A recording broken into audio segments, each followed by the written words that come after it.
Pablo Neruda resulta internacionalmente conocido por el libro 20 poemas de amor y una canción desesperada, que curiosamente el poeta lo escribió y lo editó cuando tenía apenas 19 años.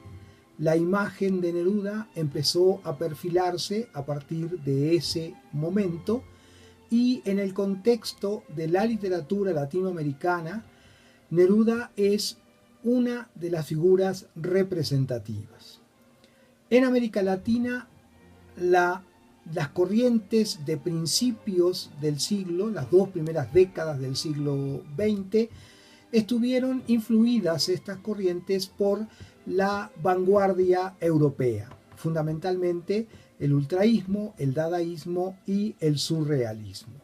Concretamente, en México, el movimiento estridentista, encabezado por Manuel Maples Arce, es una de las corrientes que afilian y tienen aspectos que han tomado del dadaísmo y del ultraísmo preponderantemente. Estas manifestaciones de vanguardia latinoamericana reúnen a varios escritores de su momento encabezados por el mencionado Maples Arce. En México se encuentran también los contemporáneos, entre los cuales resalta la figura de Carlos Pellicer y de José Gorostiza. Los contemporáneos recurrieron a una forma experimental en el contexto de la poesía para intentar avanzar a un terreno que, según ellos, no había sido tocado todavía. En Montevideo, Uruguay, 3 poetas de apellido francés, de nacionalidad uruguaya, que por coincidencias del destino nacen en Montevideo, representan tendencias del simbolismo y del ultraísmo preponderantemente. Ellos son Jules Laforgue, Supervielle y el Conde de Lautréamont. Ellos están en Uruguay y plantean una situación en la cual su poesía apunta hacia las tendencias de vanguardia. En Buenos Aires es reconocida la figura de Oliverio Girondo, quien realiza también un tipo de poesía novedosa según su propio planteamiento y escribe los 20 poemas para ser leídos en el tranvía.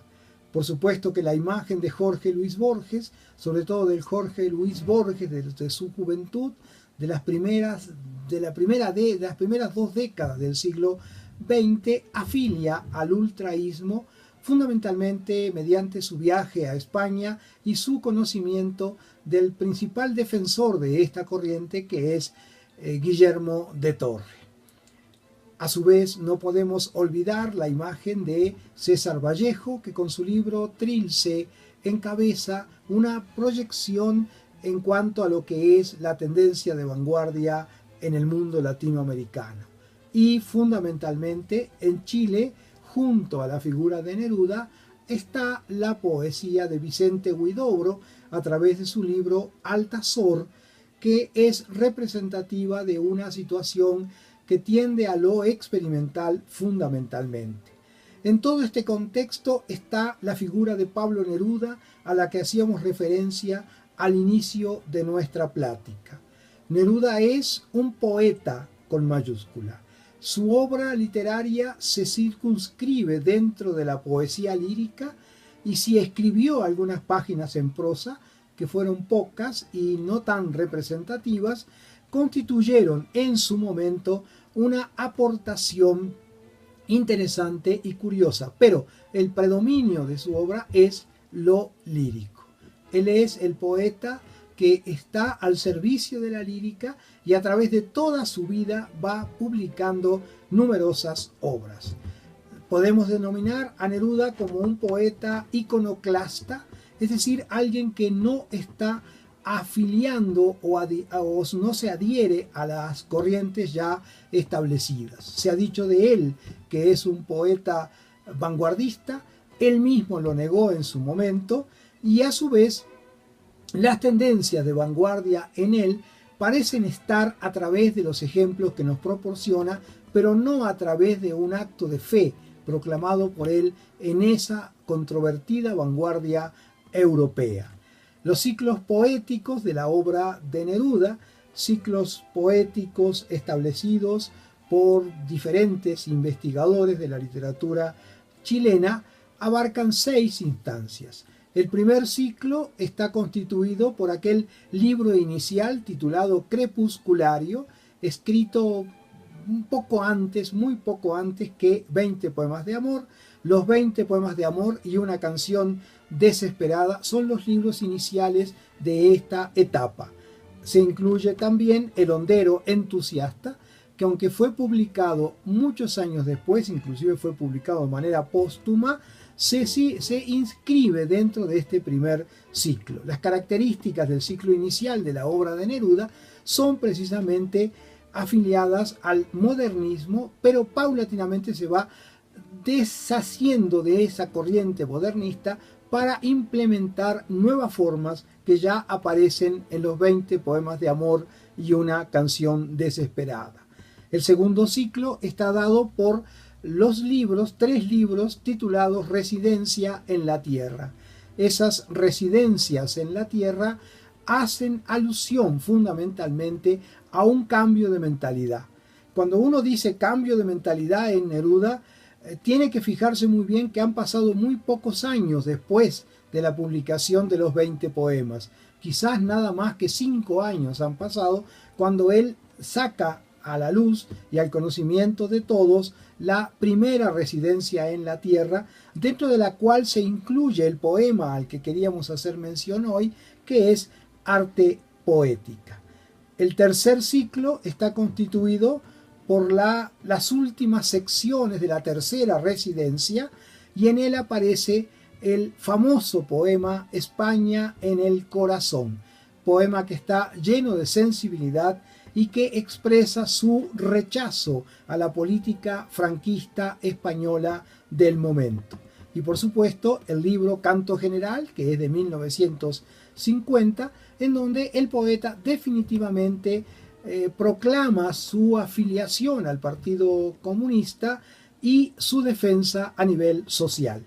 El cuarto ciclo constituye un canto a lo elemental, y este cuarto ciclo está constituido por las odas elementales en sus diferentes publicaciones. Es el cante a lo elemental. Por ejemplo, Neruda tiene un canto al caldillo de Congrio. Eso hace alusión que las cosas cotidianas, las cosas de todos los días, pueden ser rescatadas por la poesía, superando aquel aliento aristocrático que en algún momento la poesía llegó a tener. El quinto ciclo, representado por los versos del Capitán, por 100 sonetos de amor y por Extravagario. En particular, los versos del Capitán constituyen un ejemplo curioso dentro de la literatura nerudiana, y los 100 sonetos de amor están dedicados a su esposa Matilde y configuran una nueva forma de enfocar el fenómeno amoroso, como ya lo había hecho en los 20 poemas.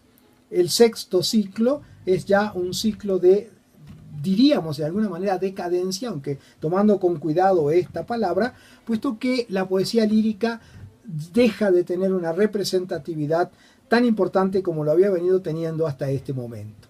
En este ciclo se incluyen el libro de las preguntas. Es interesante leer este libro por los contenidos que ofrece y por la curiosa versión de una interrogante dirigida hacia el mundo por Neruda. Y por último también tenemos el libro Confieso que he vivido.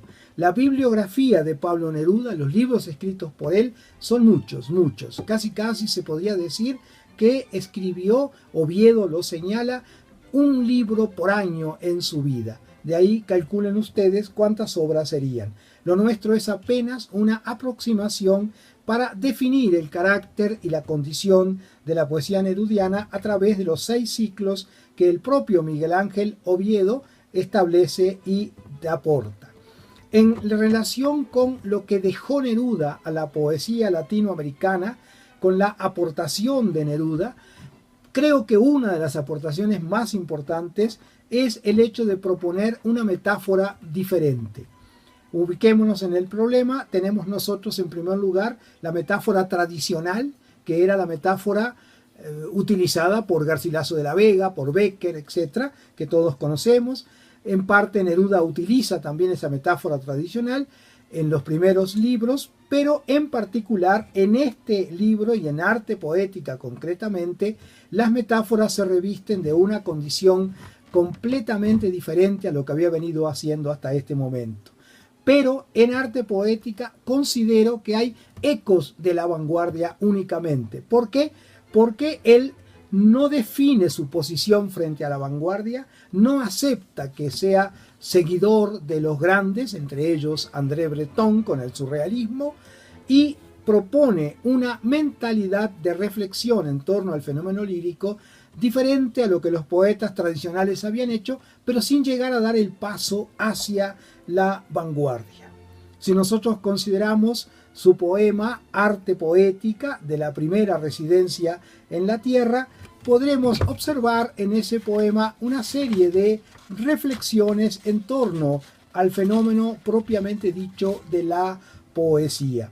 El poema empieza diciendo: entre sombra y espacio, entre guarniciones y doncellas, dotado de corazón singular y sueños funestos, precipitadamente pálido, con luto de viudo furioso por cada día de vida, hasta ahí llegamos en cuanto a la primera parte del poema, en donde el poeta está planteando una ubicación de su propia condición en determinado espacio. Es el espacio de la vida, es el espacio que todos compartimos y que el sujeto lírico de Neruda nos ofrece a consideración.